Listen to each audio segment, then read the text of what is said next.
All right, we are back. This is Creativity is the Cure. I'm your host, Malcolm Moore, and today I have a very special guest, my new friend, Deirdre Krupa. How are you doing, Deirdre? I'm doing great, Malcolm. I hope today's been a good day for you as well. So far, so good. Where are you talking to us from? Yeah, I am currently in the sunny, nice, weathered Bay Area. What is the weather like today other than sunny? We've been in the hundreds because we're in Palmdale in the desert, but it's pretty dry out here. What is it like where you live? I don't actually know the exact temperature, but I went to sit outside to eat breakfast and was not hot, was not too cold. It's just one of those typical cloudless days here. So Sounds perfect. it is the most ideal weather, I think. All right, so everybody knows what you do. You are listed as a motion capture artist, and you're bringing movies, video games, and immersive experiences to life with motion capture. Before we get into that, let's talk about how we know each other. We actually got each other's numbers from our mutual friend, Tom Schreiber. How do you know Tom? Yeah, that's actually kind of a crazy story. So I think Tom was he was going to be talking to a Deidre who also happened to work at ILM at the same time as me. That's So crazy. he mistakenly contacted me on LinkedIn thinking I was her. So, I mean, we just ended up deciding like, we're both creative people. We might as well just have a phone call. We ended Yeah. up talking for like 2 hours, I think, and just about our different experiences. And then I think you just have to be calling him around the time that we were also talking. So we just kind of connected through that. Yeah, Tom and I have really out there questions. And as you know, he's a pretty fascinating guy and curious about everything in the world. So I guess I'm thankful to the universe that that occurrence happened. Indeed, yes. All right, before we get deep into what you do, I would like you to go way back in time and tell me what it was like when you're very young and the first time you realized that you were creative. Oh, that is a good question. I was looking at the questions ahead of time, Yeah. and I can't particularly think of one instance of where I felt like all of a sudden I was being creative. I was lucky enough as a child that my parents really encouraged just to me to be artistic and creative in any way possible, even if it didn't really make any sense. So like scribbles on like old newspapers and things. Yeah. I think maybe what really helped my creativity was I used to play a lot with my older brother. We would come up with like fantastical situations of like, oh, pretending to be like spaceship commanders, and now we have to go across space, and now we run into Wow. villains that you have to go and we were both kind of like going with the flow with that there. So I think my creativity really has come through in different ways over the years, but that's kind of where I feel like I came from. Right. And were there movies or TV shows that inspired you guys to play such bizarre games like going across space? I think it was so when I was a kid, we didn't own a lot of DVDs. The two, I think, series that I remember distinctly us having is a Lord of the Rings box set Ooh, and the original trilogies of Star Wars' box set. And then when Episode 3 came out, we also got that. wow. Um, That's not a bad place to start. it really isn't. So I think the need for like going into space kind of came from Star Wars. But those, I I think, love that, the need of going into space. That's pretty cool. yeah, I mean, it's. I think Star Wars, like even in those first three movies, it was just so like it had such a base for what else is out there. Yeah. And then when my brother discovered the extended universe of Star Wars, like books, that kind of just took off on both of our imaginations. Wow. And what about your parents? It sounds like you did grow up in a creative environment. Do you ever find yourself doing something creative and go, oh, I probably got that from my mom or I got that from my dad?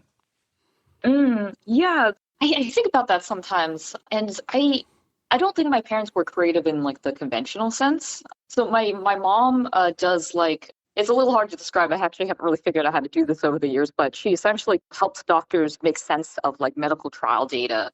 Wow. So she's very analytical, and then my dad is a cultural anthropologist. So I think those two, it's not like they were directly showing me how to paint or do certain like creative endeavors, but being in the atmosphere and watching them do their work and things, I think that kind of was like created a curiosity in me because I remember I was always asking questions about random things to my parents all the time. Yeah. And I think that's kind of how I just started to develop my creativity. Well, I think if your mom is simplifying medical records, I think you have to be creative to do that. That sounds almost overwhelming to me. So she must have a great talent at looking at all kinds of attributes of things and translating them to people to understand them, right? Yeah, yeah. I think what I understand from her, how she explains her job is, like there's like thousands and thousands of like data points that you can get from medical trials, and the doctors just really need help like figuring out what are the patterns and like how do you make sense of like what they have collected. So yeah, in that case, it's like you have to play around. She describes it as you have to play around with the numbers, I suppose. Do you think creativity could be implemented in curing people or at least helping people with mental health struggles like anxiety and depression? What has your experience been? Yeah, yeah. I myself have struggled with mental health issues over the years, Yep. and I was recently diagnosed with ADHD. So I have started learning like how to, when I'm feeling like I can't really do anything, how do I then channel these bad feelings into something else that's more interesting and creative?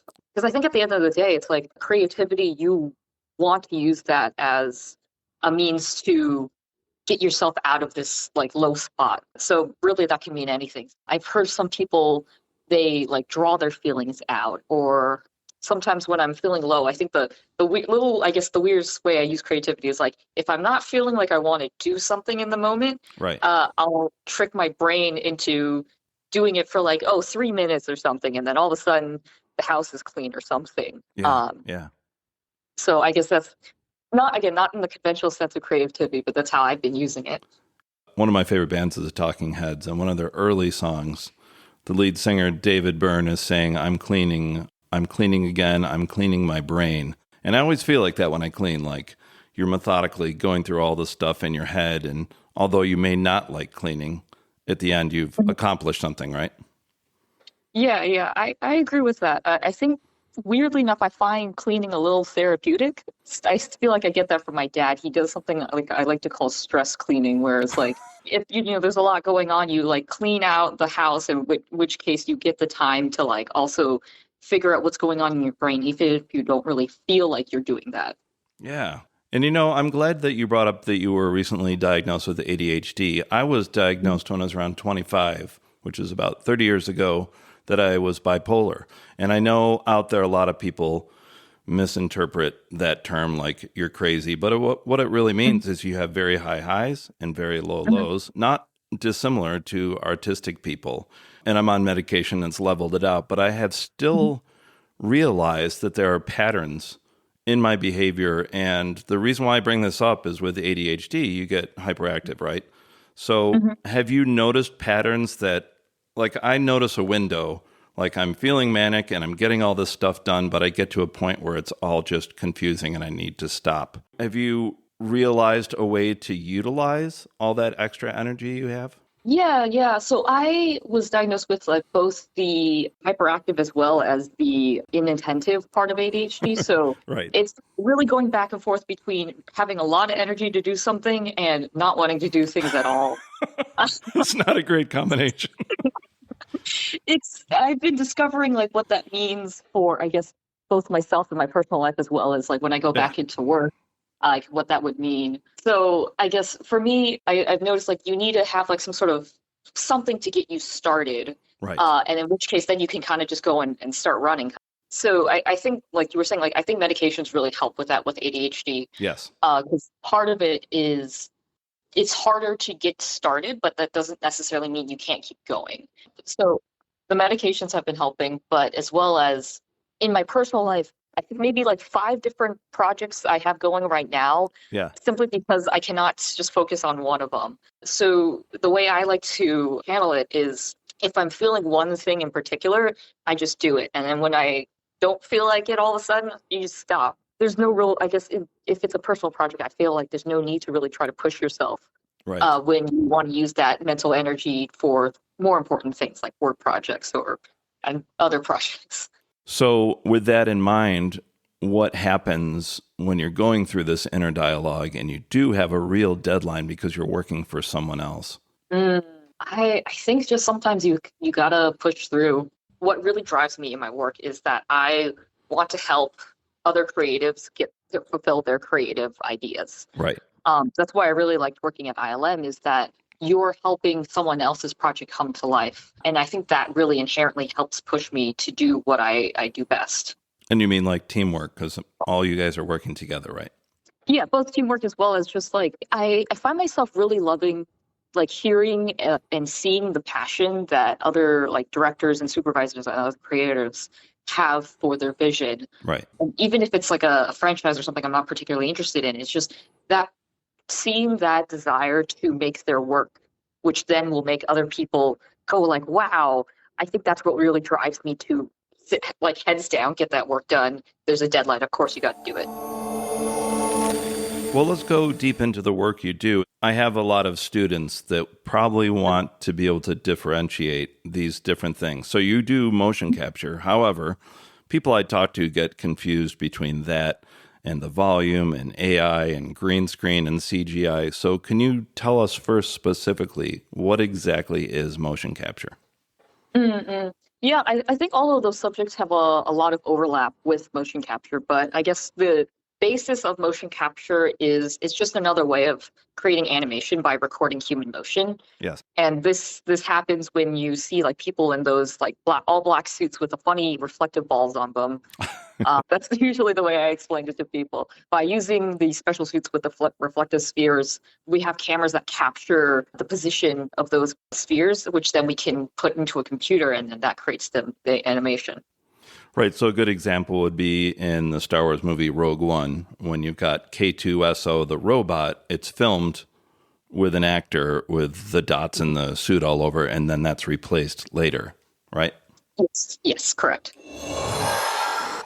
Okay, well, speaking of Star Wars, tell me about working on such Star Wars projects as Skeleton Crew and Ahsoka. What's one good memory, and what was one really challenging task you had to accomplish on those shows? Yeah. I think I'm very fond of those particular projects because those were some of the biggest projects I worked on when I first was starting at ILM.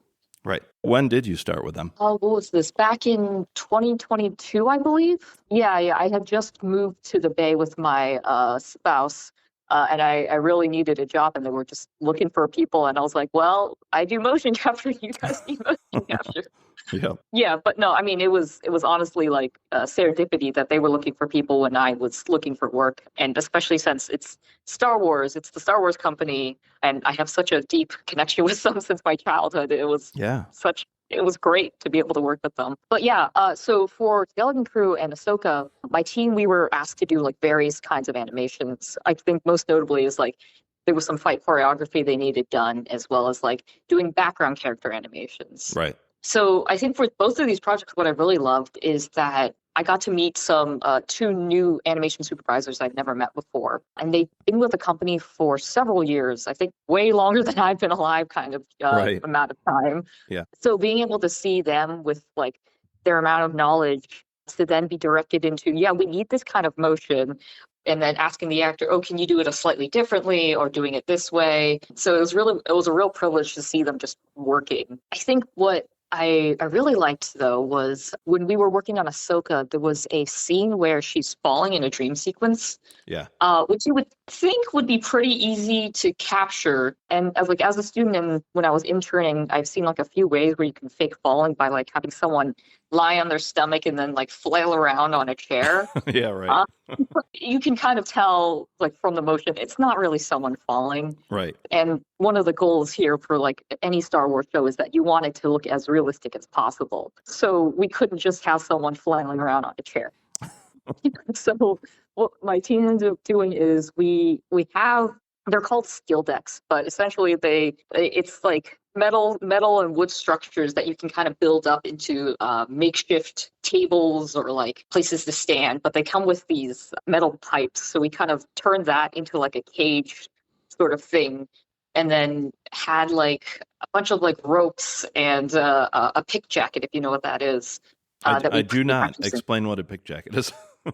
Yeah. I had to learn about that when I was actually working there. So like a pick jacket, they use them in like stunts for safety reasons. So like it's probably I think they're usually hidden under clothes where it's like, oh, if someone's falling, they're wearing a pick jacket so they don't actually fall. Or I think one of my favorite ways pick jackets are used is when a character is being like blown back from an explosion. They use a pick jacket in like production to like pull them back so it looks like they're being forced back from the force of the explosion. Wow. So in this case, we were using it to suspend the actress in our little metal cage for the falling effect because technically she was falling, just, we were making sure she didn't hit the ground. Oh my gosh. Is there a lot of trial and error involved in trying to make it, I mean, with a whole team of people just to make this look realistic?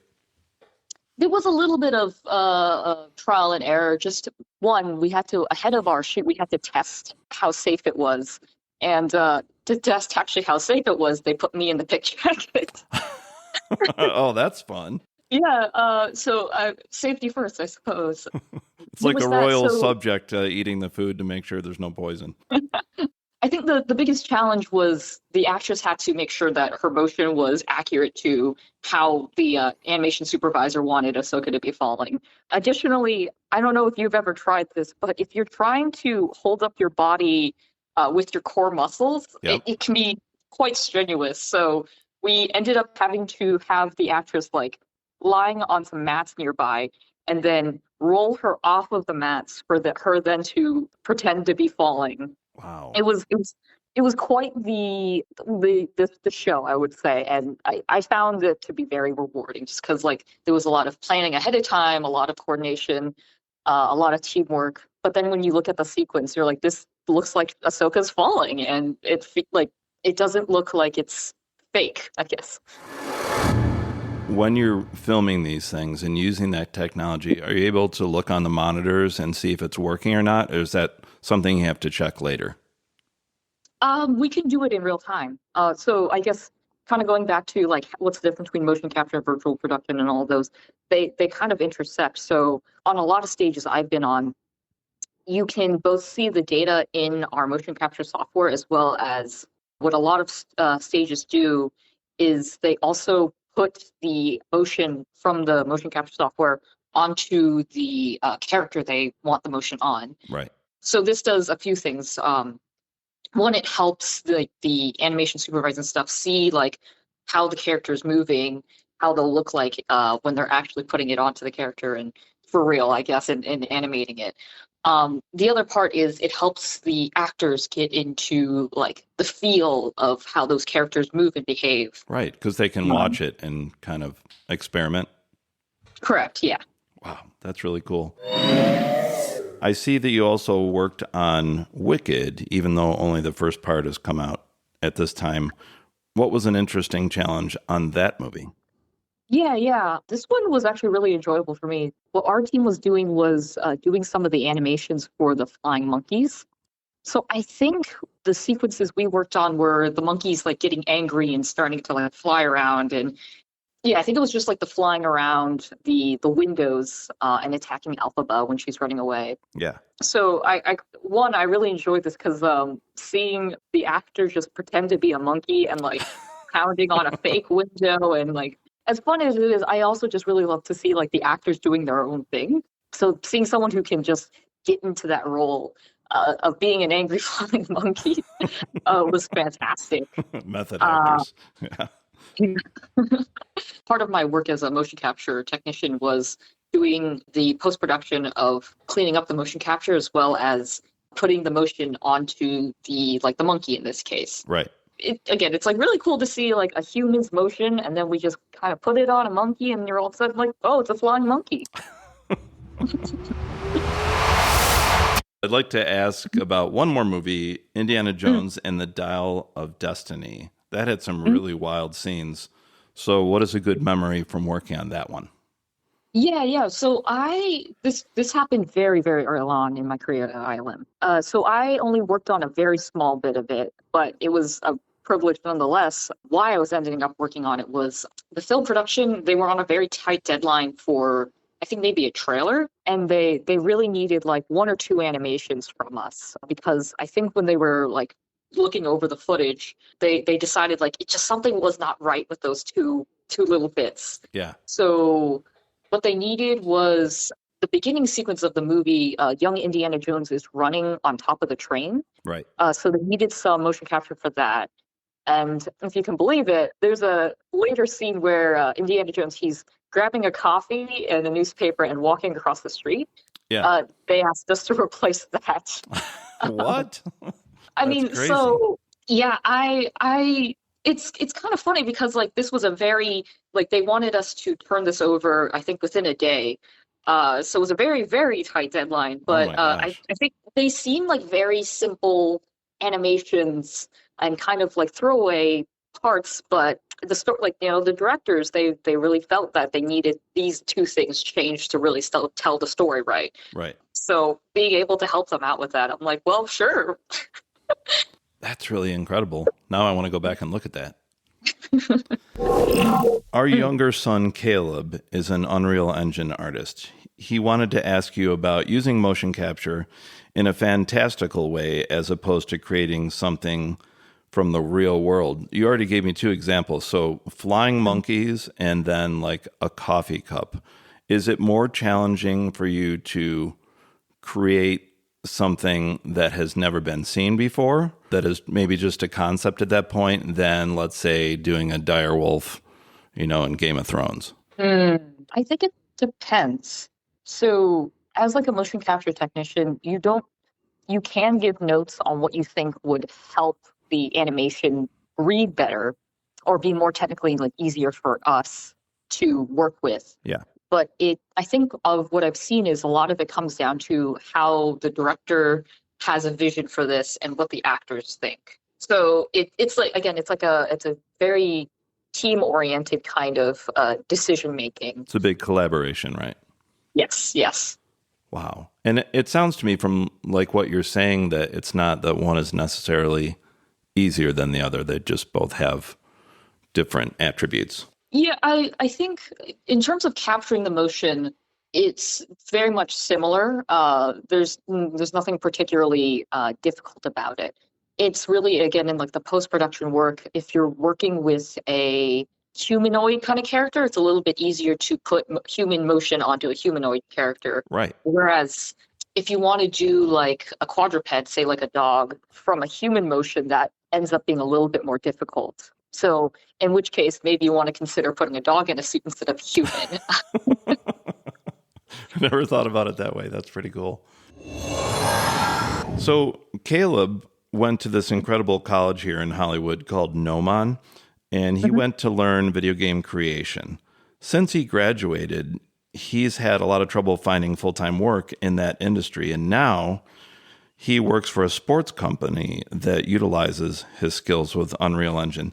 It seems to me that people in the entertainment industry have really had to think outside the box lately regarding finding work. What has your experience been regarding this dilemma? And I was telling you earlier, I have a lot of friends that are puppeteers that work with Henson, and right now there's not a lot of big puppet TV shows or movies, so they're often going on tour with bands. So what's your experience? You've got all these great skills, but the industry has really become unpredictable. Yeah. So this question really reminded me when I was first starting out. My degree is a bachelor's in game design and production. When I was a freshman, my program director straight out told us that you all are game designers, but you should think about using your skills outside of that. Yes. This was back in, I think, 2017. So Wow. not quite, the job market was different back then. But I think why he was telling us that is that my program director, he had I believe, a background in jewelry and metalworking. And now he still is a game design program director. So it's essentially he has experience firsthand of, I have these skill sets. No one wants the skill sets. Where do I go from here? Kind of thing. Scary.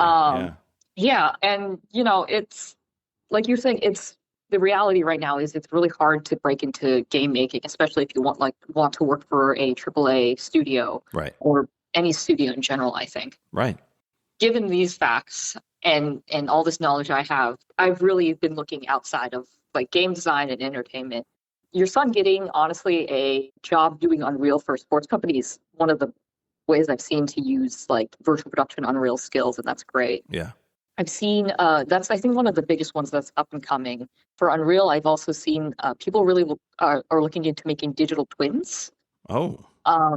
Which is essentially a complete one-to-one replication of a physical building in virtual space. And I think it's for like doing like repairs and stuff, or doing virtual tours and things. That's one way I've also seen it. But I think so yeah, I guess to get back to the question, like, again, I'm currently working for work myself, and it's made me really reevaluate like what skills do I have, Right, and how do you implement those in other ways. And honestly, some of my hard skills are a little bit more difficult to transfer. So like, not everyone's looking for a motion capture technician or someone who can do motion capture right now. yeah, But that doesn't mean I haven't been able to develop other skills. Like, I think soft skills tend to go a long way. So in my time working on games and film, you end up working with a lot of different people and different personality types, different deadlines and things. So you start to learn, like, how do you work with different people? And that's something that's very valuable in the job market. Do you find yourself trying to learn a lot of new technology to keep up, but also give you other opportunities?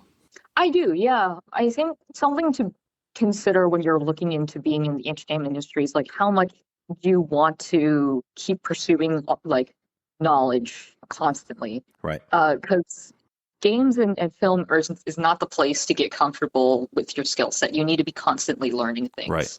So what do you do to learn new things personally? At the moment, I've been learning a lot more like Unreal, specifically for like virtual kind of production things. Right. Partially because it has some to do with like motion capture, because virtual production, they tend to use like motion capture to track the physical cameras for their green screen or their LED walls. Right. So that's something I've been getting into, and it can transfer to a few things. So like your son, like you can use it for like live TV broadcasting. More recently, I was seeing that quite a few concerts end up being virtual, although I guess recently is kind of relative, since I think two concerts that come to mind is like a Madison Beer virtual concert, and then 21 Pilots did a concert in Roblox. I think that was during the pandemic. Oh my God, I do remember my younger students. Yeah, they started, I would say things like, how do you know who Travis Scott is? And they go, oh, yeah, we saw it on a video game. We saw it on Fortnite or Roblox, right? Yeah. So like, that's another application. One of the applications I also been exploring is there's a lot of streamers these days, and there's a subset of streamers that use virtual avatars, which essentially becomes like a miniature virtual production kind of set. Right. And you can do that in Unreal, so I've been exploring how to do that myself. Yeah, I've seen Caleb do that. That's really fascinating. When I was a very, very young boy in the 70s, my favorite band was Kiss. Now, what did you do with them? I saw them on your resume. Yeah, that was kind of a crazy. I think we did that. We did a couple of shoots with them over a week. It was kind of crazy because one week we were, I don't know, doing some like training or something, and like the Thursday or Friday at the end of the week, they were like, "So we're gonna be working with Kiss. Are you guys like mentally prepared for this?" And I'm like, "What?" Are you mentally prepared? I love that. Yeah, because well, I didn't really know much about Kiss. Right. I myself have not really gotten into some of like the older music that my dad's listened to, and Kiss wasn't really one of the bands. But Yeah. Understandable. but I think what ended up happening was Kiss during that year was on tour, and I think it's supposed to be like their last tour. Right. And they really just wanted to record their motion for like longevity and for potential, I guess, like virtual concerts in the future. Oh, is this for when they made the avatars? Correct. The I don't remember what they called the Kiss avatars, but yeah, I think it was their last concert was in Madison Square Garden, and they showed those off to the audience. I think that was an entirely, at least mostly ILM endeavor. Yeah. So I think they just happened to be in the Bay Area, and they were like, we would like to do motion capture with you guys. Can you do it? I know my production team, the production part of my team, they were scrambling. Yeah. And I think at least the technicians on our team, we were kind of like, how do we motion capture someone in like high heels? Um, They have very so high heels. yes, I'm actually kind of jealous that they can like rock out in those high heels. I think so. So motion capture softwares, they kind of expect humans to move and behave in certain ways. So Right. one of those behaviors is you should usually keep your feet on the ground. Yeah. But if you're wearing heels, your feet aren't on the ground. So it might, Oh, we have to figure out interesting. like, is it going to capture? Is it going to capture well? Right. And then I think either the day before or the day of, the band members were like, we would like to be recorded in our suits because that feels more authentic, which it definitely is given their performances. So then Yeah. we had to scramble to figure out how do we put our motion capture markers on their very expensive costumes. Ooh, wow. Yeah. Yeah, I mean, so that was I think it was a really crazy few days, but I think it was one of the best shoots we've done just because there were so many moving parts and we had to work with so many different people. But it worked out in the end. They were very happy, I think, with the 1 or 2 days that we worked with them. And I think they went back down. You'll see it if you look at one of their interviews, I think with ILM. They're in front of the LED volume that was down in Los Angeles, and they did a few more, I think, shoots there. Yeah. That sounds like what we were talking about before, using your skills in unexpected ways, right? Yeah, and then doing the virtual concerts. I think what really kicked this off was the ABBA Of course. virtual concert. Yeah. Yeah. What is your dream job? This is actually kind of difficult for me because I never really had like a dream job or like a company. I just once I really got into motion capture, I was just like, I want to do motion capture for the rest of my life in any way possible. I don't really any project is a good project for motion capture. Yeah. So again, it was really fate that I ended up at ILM and like working on Star Wars because I will say I suppose there's two franchises I would like to work on. One is Star Wars, and I've already done that. I specifically really wanted to work on Ahsoka. Yeah. So Ahsoka is a character from the Cartoon Network Clone Wars shows, and I grew up watching those with my best friends, and I really liked Ahsoka. So I'm like, being able to work on her like adult show, that is a dream come true. That's amazing. You were probably like, I got this. I know all about her. Yeah. The other franchise I would love to work on is live action Pokemon movie. Whoa, that's unexpected. I didn't mention it before, but watched quite a few Pokemon series and shows growing up because it was kind of like in the library. Right. But they came out with a Detective Pikachu back when I was in college, and I'm like, it was kind of goofy, but I really loved it, like seeing Pokemon come to life, quote unquote. Yeah. And if they happen to make another live action Pokemon movie, I would love to be a part of that. Yeah, and there's nothing like Pokemon, and I've told the story before, but I remember our older son, Django, I took him, he was like, Dad, can we go see Pokemon? And I was like, what is that? And I took him to this movie, and there was no dialogue other than Pika. I was like, what is going on here? But he and every other kid in the theater were thrilled. So those guys were ahead of their time. And yeah, I remember when they did Detective Pikachu, I still was like, what? I'm surprised on how long it's been going. And I mean, I think the Pokemon championships are coming to San Francisco next year. And I'm like, gosh. I'm going. To be clear, I don't actually play it like the games and any kind of competitive sense, but I just find the Pokemon to be very cute and low stakes kind of. It's a little goofy. There's like friendship in the series and things, and it's just I don't need to think very deeply when I'm looking at Pokemon, but sometimes it really really hits you in the feels, as I think some of the older Pokemon movies they're very oddly touching. Yeah. Well, here's an idea. I wonder if they could hire you to do motion capture for a new version of Pokemon Go. That would be awesome. That would be very interesting. I know Niantic is in San Francisco, but I don't know how they do their animations. Yeah. Wow. Well, I hope that happens for you. Yeah, thank you. Could you give advice to someone who's thinking of going to college to learn a skill that you are proficient at, such as motion capture? And what would the advice be? Because I think all of us right now, like, I'm a teacher. I taught music for 12 years, but my job ended because the schools got rid of those programs. So all of us are trying to rethink everything. So before someone pays a ton of money to go to college to learn motion capture, do you have any advice before they take that step? So how do I preface this? So there's kind of two angles I think about this when I give advice about this. Is when I was in college, I helped start the Drexel Motion Capture Club because there was a group of us that really wanted to get into motion capture, and we had the hardware to do it. So we were like, let's just start a club, get more people interested in it, get more people like learning about it. Right. And I've had recent talks with my old program director about how they're thinking about changing the curriculum to target specific job types or like job titles.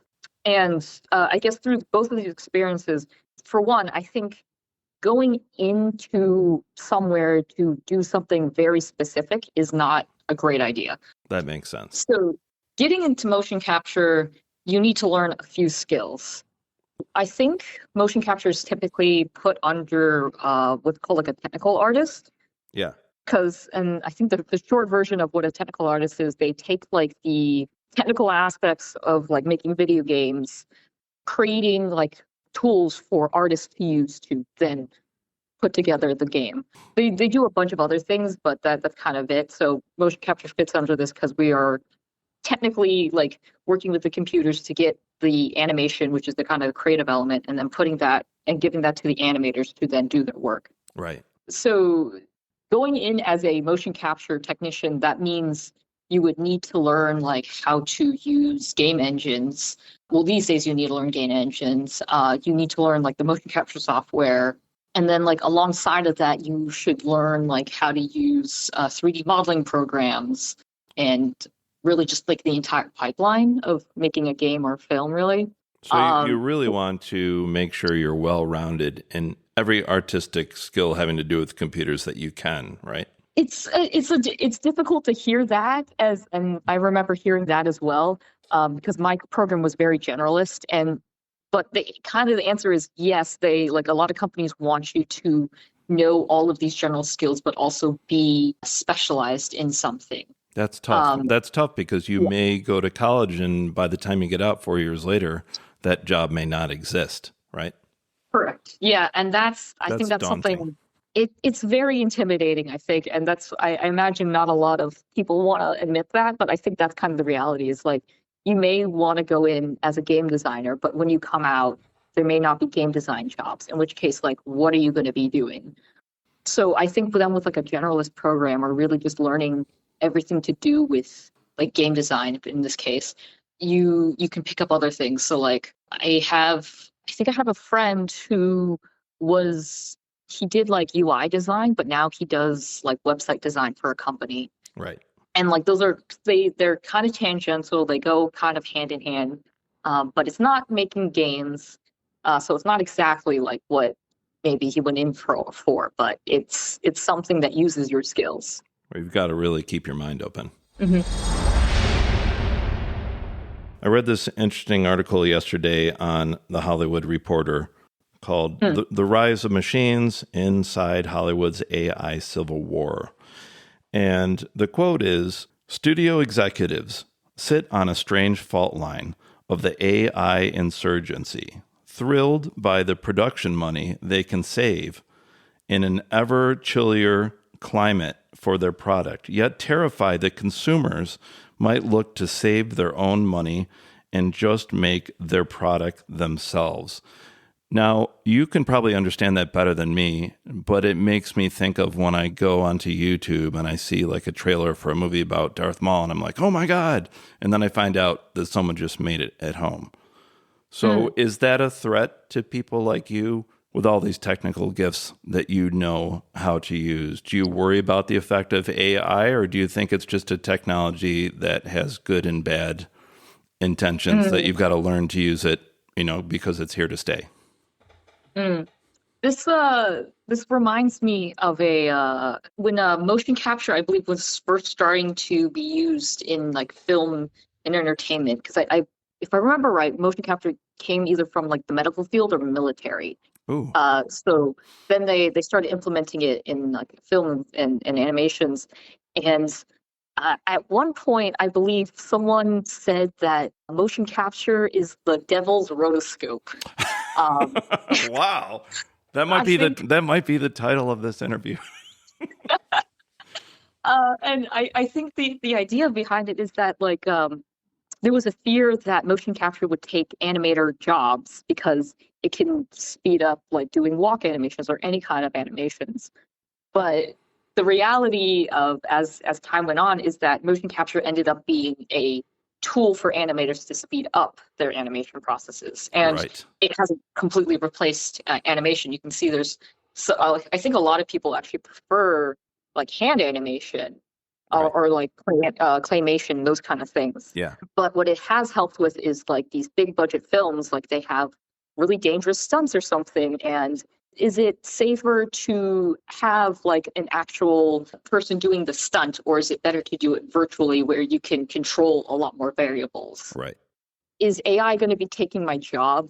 I've been hearing that honestly for several years, far more many definitely prior to this whole AI boom, I was hearing that. Yeah. And in some cases, I think that's true. If you look up different kinds of motion capture, so I was discussing what I would consider like high budget motion capture, because motion capture systems typically, I think I've heard many years ago, I heard a quote of one motion capture camera can cost like $10,000. So they're not exactly cheap.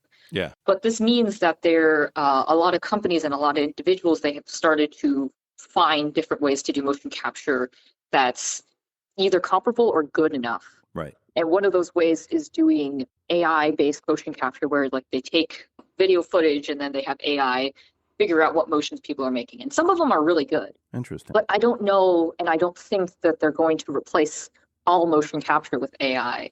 Yeah. But Probably in terms, a combination, right? Eventually.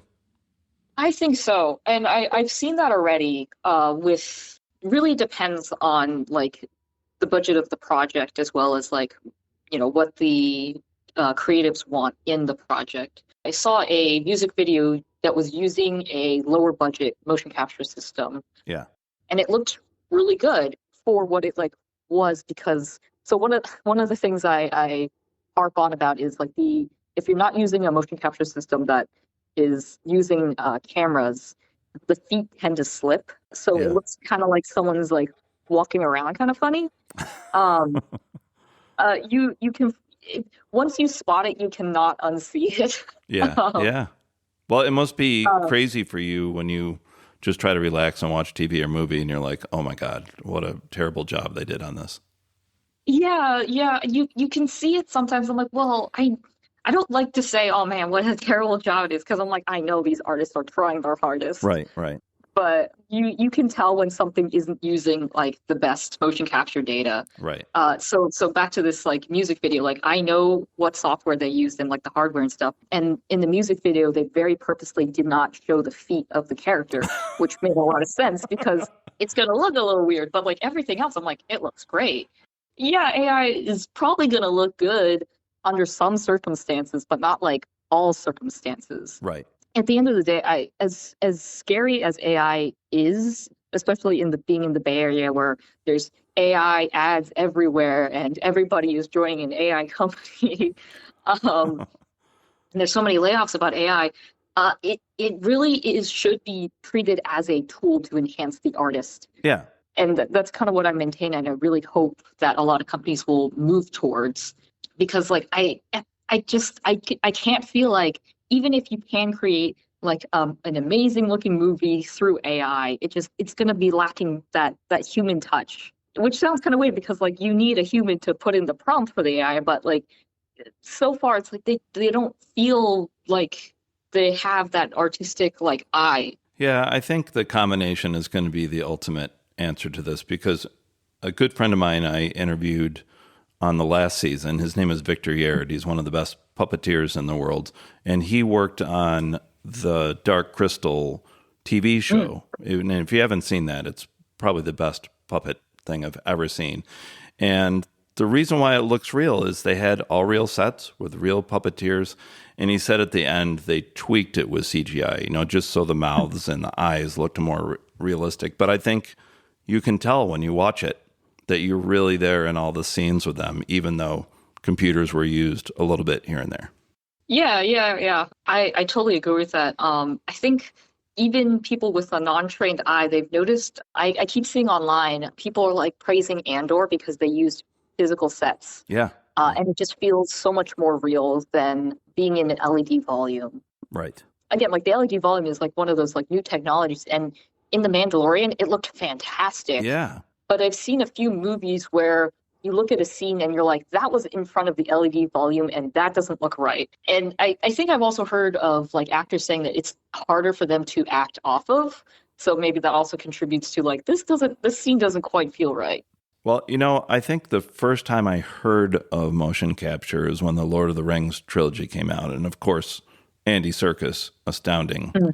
Well, not only astounding actor in real life, but especially with motion capture. And I've read that he now teaches other actors how to do it well. He once said, in terms of animation, animators are actors as well.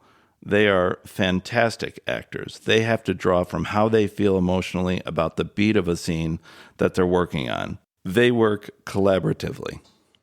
What's your response to that quote? Yeah, I think quite literally a lot of animators are their own actors. When I was learning to do hand animation, one of the things for like I think it was for our final project was we had to make our own reference footage. So that would mean like, oh, if, I think for mine, I had my character running around in a circle, so I had to get reference footage of that. Yeah. Or if you see some of the, I can't think of quite a specific instance, but I know a lot of animators, if you look at the behind the scenes of the animation and what they were doing, you'll see like really goofy reference footages that the animators made for themselves to get like what's in their head outside, so then they can animate better. Maybe a good instance of this is all the way back in I think it's the first Toy Story. There's some behind the scenes footage of the animators where they essentially just strap their legs to skateboards or something to figure out how the toy plastic soldiers would move. Right. So they, in that case, like they had to act out like how would this particular character move, and they had to do that physically. Yeah, and I've seen a lot of behind the scenes of 2D animation, like in Disney movies, where you'll see an animator drawing, but he's got a mirror because if he wants to make a sad face, he tries to look in the mirror and see what it looks like. Yes, that's one of the instances I recall too. Yeah.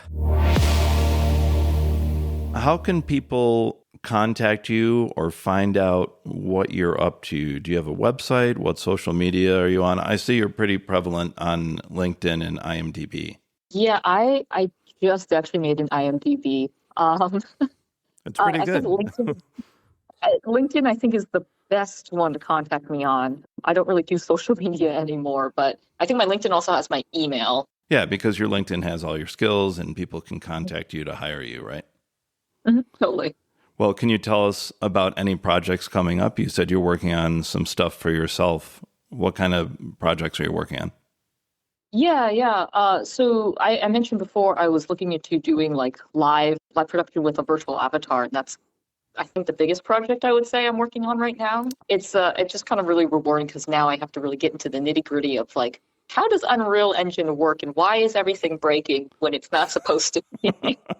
That sounds like my wife. She's a software test engineer, and I only vaguely understand what she does, but she's like, I'm breaking stuff before they put it out.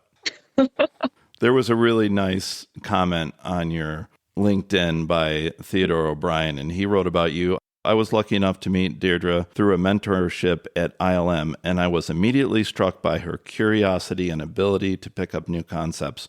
Whether it was technical or interpersonal, she showed an aptitude to accept feedback and grow in new directions. To say I was impressed would be an understatement. Using these skills, Deirdre is a nascent talent that will only continue to develop, and any organization would be lucky to have her. I would not hesitate to work with her again, and I really look forward to seeing her future growth. That's a great compliment. It really is. And Ted is actually a really great inspiration for me. I guess the short of his story is that he's just kind of been doing anything he can to be in entertainment. So he worked, I think, as some sort of IT engineer at Rockstar, and then he came to ILM to work on the virtual production stages. And I see him as an inspiration to, like, if you want to do something, you get into the skill that they need the most, and that's how you get in. Yeah. And he's a very flexible kind of guy of, like, if this is what I want to do, this is how I'm going to get to it. Yeah. And he just puts his head down to do it. So really positive guy, and I really appreciated him being my mentor during that time. Well, Deirdre, this was really fun for me, and I learned a lot of stuff about things that I like, even on my simple level. Thanks for breaking it down, because it was absolutely fascinating to me. Yeah, it was a pleasure to talk to you, Malcolm, and I really appreciated you coming and spending the time to talk to me. Yeah, I hope we can do this again soon.